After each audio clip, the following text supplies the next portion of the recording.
90.3 WHPC now presents Law You Should Know. The law affects every aspect of our lives, our home, our jobs, and our recreational activities. Now, learn about the law and how to protect yourself against the loss of your liberty or property, and learn how to stand up for your rights and seek compensation when you have been wronged. Your host for Law You Should Know is attorney Kenneth J. Landau, a past dean of the Nassau Academy of Law, and frequently lectures to lawyers on ethics and avoiding problems with clients, and to the public on how to choose and use lawyers. This is Law You Should Know on the voice of Nassau Community College, 90.3 WHPC. Hi, this is Ken Landau, and welcome to Law You Should Know. Today we're back with James Harrington. He's a partner at the law firm of Hoffman and Barron, and they have offices on Long Island and elsewhere in Washington, D.C. We've been talking about intellectual property. In another show that's available on the WHPC website, we talked about patents, and today we're going to focus on trademarks, copyrights, and trade secrets. What is important to know if you're about to invent something, come up with a new idea, or you're an employer and you want to protect your ideas, or you're a young entrepreneur and you want to also protect your ideas as well. Jim, welcome back to Law You Should Know. One important thing under intellectual property, one area of law, is trademark. So explain to us what is a trademark and what is not, and why that's important. Yeah, in general, a trademark is a word or a name or a symbol that a business owner would use to identify, their goods or services and distinguish those from others. The Coca-Cola symbol, Google, any of those terms, as soon as you say them, people know right away, they have an image in their mind of the product and the brand. And so the slogan counts in establishing the brand? Yeah, it could be a word, it could be an image. One client we have is Boar's Head, and so, people are constantly trying to, sort of trade off, that image. They'll come up with things that might be similar, Bear's Head, and they'll have a similar oval type logo. And it could be the way the company name is there in certain lettering, certain artwork. Yes. Something unique for them. Yeah. And so you can protect both, right? You could protect you could have just what we call a word mark, where it's just the word and it doesn't matter how it looks. Or you can trademark the logo or the look of that word. And very often we'll try to protect both. And so if someone has an idea for a trademark, maybe for their business that they have now, or they're thinking of using in the future, how can they set that process in motion? How they can try to protect that trademark? Well, I think the first thing they could do is they could really just do a search on their own, because again, very often people will say, I don't see this logo or this word associated with these goods anywhere, at least not in this geographic area, and so it must be novel. But if they go on to the USPTO website, they could check uspto.gov and just do a simple search on their own. Type in that word and see what, if anything, pops up. Now, what if it's not there, but let's say it comes up when you search Google? Do you have a problem? It could be someone else has been using it, or it's a question who files first gets the rights. No, that's a very good point. Unlike patents, which we talked about last time, where you really need to file first and be the first to the patent office to get that on file. The rights in trademarks come from the use of the trademark. And as soon as you start using a word or a logo in association with certain goods or services, you're establishing rights in that trademark. And so you can gain extra protection by registering that trademark, but you have common law rights in that trademark right away as soon as you start using it. Do you have to register? You have to use it in some way across state lines, or it could be in your own locality? In order to get the federal registration, you need to use it across state lines. But if you're using a word or a logo in association with goods or services that you're selling, and people in your area are, sort of making that connection, and you're establishing that brand, and you can protect it.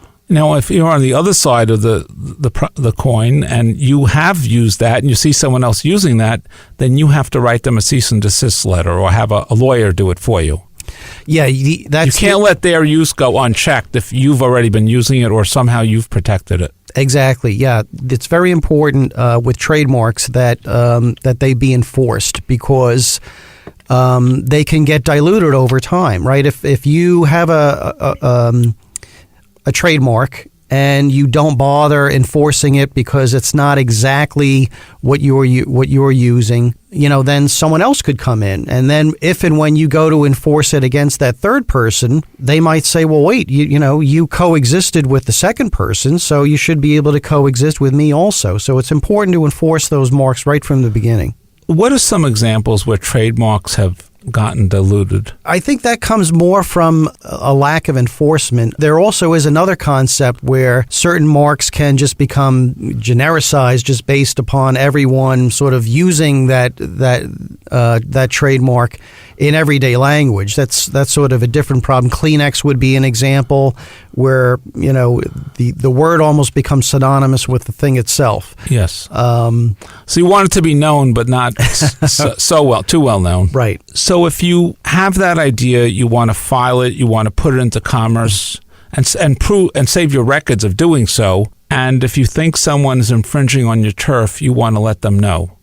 And you don't have to begin litigation. You just want to send them a warning letter is enough for step one to protect your rights. Exactly. We do that all the time. We for certain clients, we police their marks. We see what's out there. And if it looks like there's any that's too similar, and the standard for that is whether it could potentially cause confusion in the minds of an ordinary consumer in terms of the source of those goods, because that's really what you want to do, is sort of have people associate that word or logo with the source of the goods and the brand that you're trying to develop and the quality, etc. So sometimes you can carve out territories, maybe with different compensation, or maybe a name's used in totally different context. So one would not infringe on the other. Yeah, there are different words, can coexist if their territory is far enough away. You have sort of Lexus, the car, and then there's Lexus, the research, the legal research, right? They both coexist, and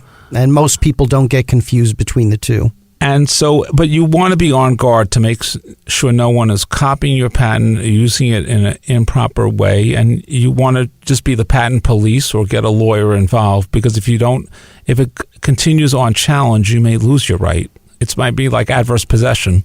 Yes. Yeah, the trademarks, they need to be enforced. And what are some of the differences, the ideas involved in copyrights? And when should someone obtain a copyright? When does someone need to tell someone they're infringing on a copyright? Yeah, copyrights are a little bit different. They, they relate to original works of authorship, right? So that could be a literary work, music, a drama, sculpture, motion pictures, anything, typically in the arts field.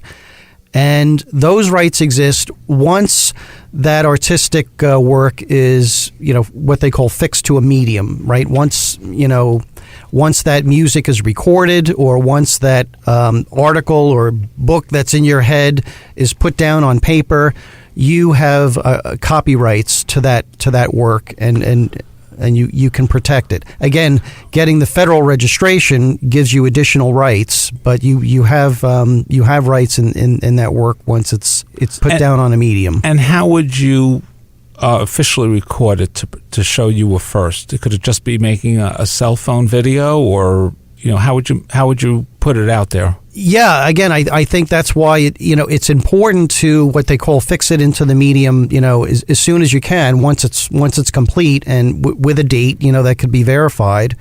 And then, like I said, once that's done, you have rights in that work, and it really shouldn't be copied. Now, what you could do is take that work and have it registered in the Copyright Office, and that gives you benefits in terms of damages, in terms of bringing actions in federal court, etc.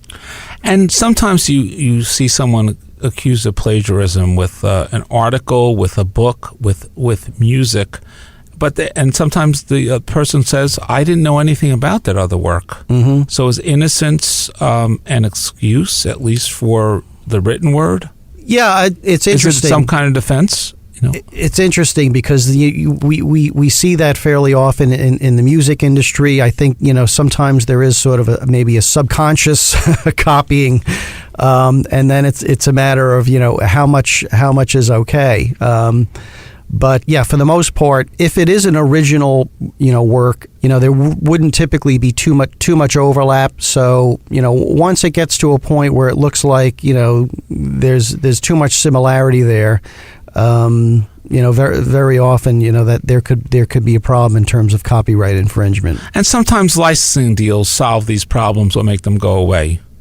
Yeah, You're paying for rights in a limited context. Yeah, and in almost any of these intellectual property disputes, they can be resolved. Very often by paying a license. Now, trademarks might be one example because again, you want to sort of keep that trademark to yourself as long as you're using it. But with some of these other disputes, we can very often use a license to resolve it. Okay, I'd like to remind our listeners we're talking with James Harrington. He's a partner with the law firm of Hoffman Barron, and they're an intellectual property firm helping people protect their ideas with patents, trademarks, copyrights, and trade secrets. And you've heard how we can work for both sides, someone who's wondering if they have something patentable or if someone is misusing or abusing that patent. And I'm sorry, Jim, where are the offices of your firm? Yeah, I'm located in Syosset on Long Island. We also have an office in Parsippany, New Jersey, and Washington, D.C.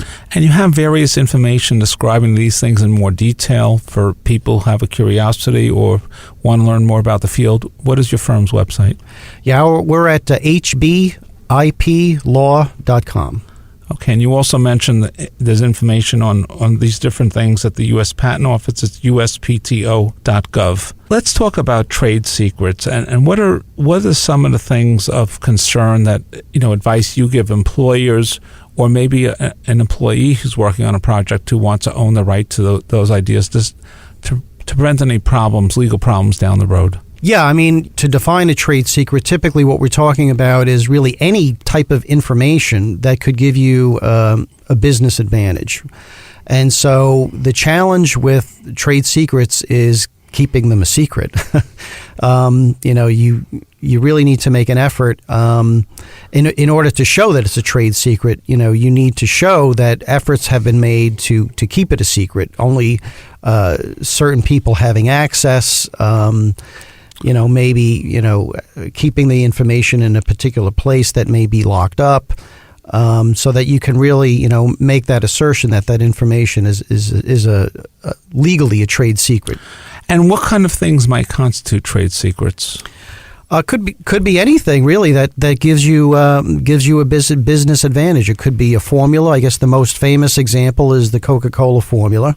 From what I understand, it's still locked up in a vault in Atlanta somewhere, and it could be customer lists. It could be very often manufacturing processes are kept secret.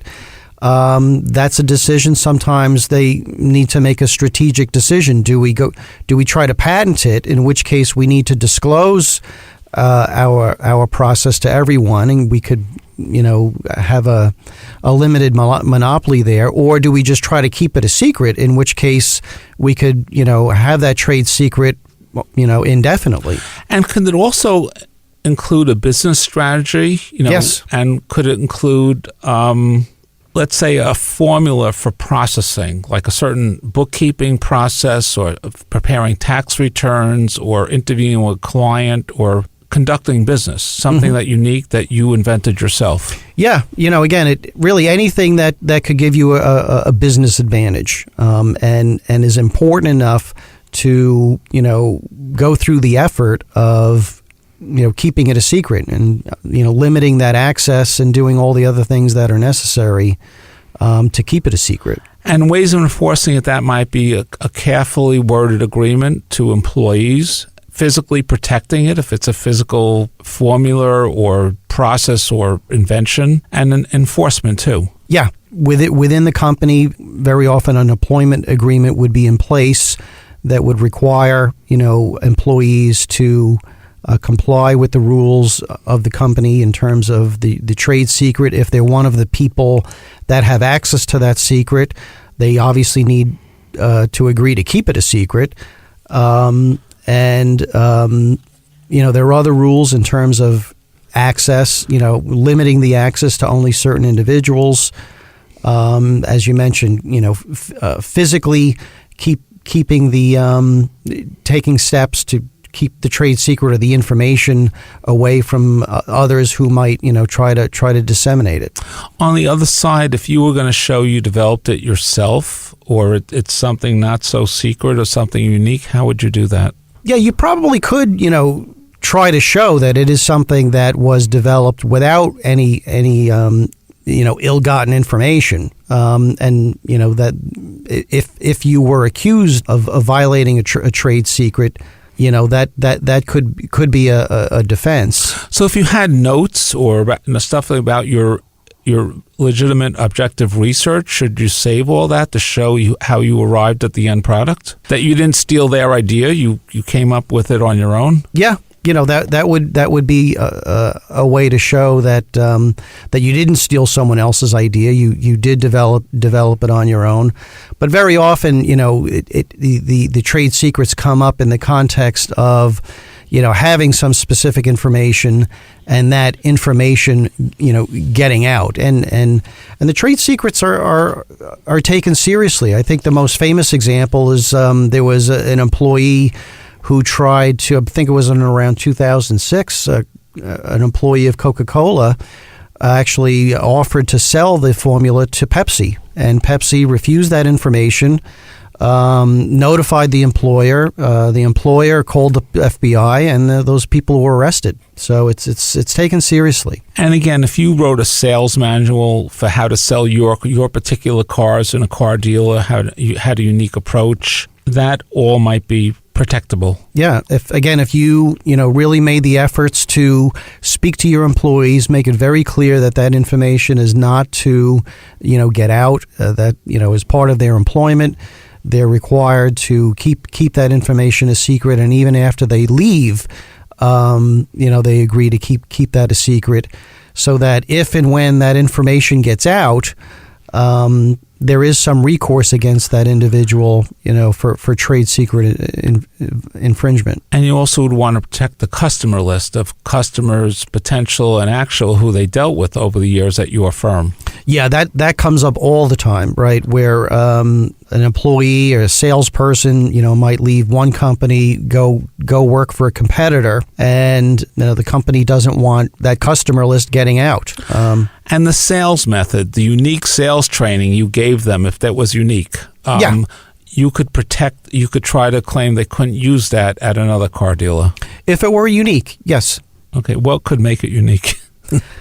That's a good question. I think it would need to be something, that other businesses just hadn't thought of. And if it really does give them a competitive advantage, and that information, is helpful by having your competitors not have it, then that could be a trade secret and could be enforceable. What about, let's take a business like a restaurant, the way they operate, their dishes, their slogan, their menu. What kind of things they might be able to protect their ideas? Yeah, there's a lot there. Probably not too much of it would fall into the patent category, but you could have. If they had a special oven, that might be true. If they invented a new oven, that could be an example of something patentable. Certainly, the name, the logo that they use could be trademarked. If they had a recipe, they could try to keep that a trade secret. If they had some, fancy artistic work on their plates, that could be a copyright. So there's all sorts of ways to, that intellectual property could come up in that context. But the food, unless it's unique the way they make the food, they couldn't protect the recipe, so to speak. Well, the recipes, again, are, very often a trade secret, right? Again, using Coca-Cola as an example, really all that is a recipe. And that's been handed down, since the 1800s, and still a secret today. Okay. We've covered a lot of different aspects of protecting your ideas. Anything else that you want to mention that people should be aware of, or as they study ideas, they look to improve ideas, they look to generate their own as they go forward in as an employee or even with a hobby? Yeah, I think just sort of keeping in mind, intellectual property in general. I think, very often people sort of go about their business and they encounter various problems in different contexts and they come up with solutions. And sometimes just don't think about, hey, can this be protected, right? I came up with this new gadget that solves this problem. And, they don't think about, well, I wonder if it could be protected by a patent, or they come up with a new artwork or logo or a name, for the company. They don't think necessarily, can this be protected? So it's just something to keep in mind. And if they share it with too many people or they do it on a small scale, they may not be properly protecting their rights. Yeah, certainly in the context of patents, a new idea for something, if they disclose that idea, they could lose their rights. There is a 1-year grace period in the U.S., but for the most part, foreign countries require absolute novelty, so there can't really be any disclosure before filing. Trademarks are a little different in that the rights actually come from the use of the trademark. You want people to sort of start associating that word or logo with your goods or services. And so there you do want to actually start using it and getting the word out, so to speak, right away. To build that association. Yes, because that is what the trademark is. It's the association of the word or the mark with the source of those goods or services in the minds of the consumer. That's really what it is you're protecting. And you mentioned that they can, check with the patent office. They can go to USPTO.gov and see if there are patents out there. How would they search for the trademarks, or really trademarks? They just would Google it or just see if it's registered somewhere? Yeah, because you're right. Trademarks may or may not be registered, right, with the trademark office. So a Google search very often would show, people, or maybe people in your area that may be using the mark already or similar mark, and really wouldn't be a very good choice to use to sort of distinguish your goods or services from others. You could also check the USPTO site to make sure that no one else has registered that mark, right? Because if you're using a word or a logo that's already been trademarked and registered with the trademark office, they could come after you. And sometimes we see very young people on Shark Tank. Do you have to be of a certain age in order to register something or file something with the patent office? Nope. No. I mean, anyone can come up with a new idea or a new logo. And just in summary, it's usually worth a consultation if someone has an idea or feels their idea is being infringed on, to just find out what the possibilities might be.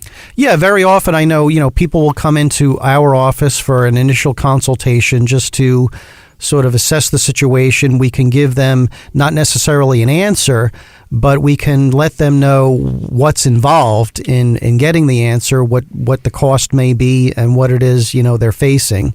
And there are little things they can do to protect themselves initially, or conduct searches, do some of the work themselves. Yeah, again, I think the USPTO.gov site is very useful. I mentioned earlier, there's very often there are inventions there, trademarks listed there that people may not have seen. They may make the assumption that what they're coming up with is new.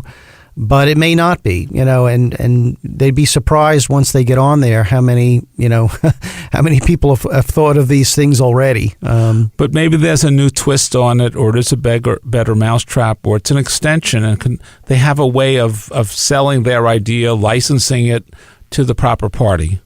Yeah, again, with inventions especially, there needs to be sort of what we call a hook, right? There needs to be sort of a story, a particular element that makes it work better, makes it work differently, that others haven't used before and wouldn't be obvious based on what's already out there.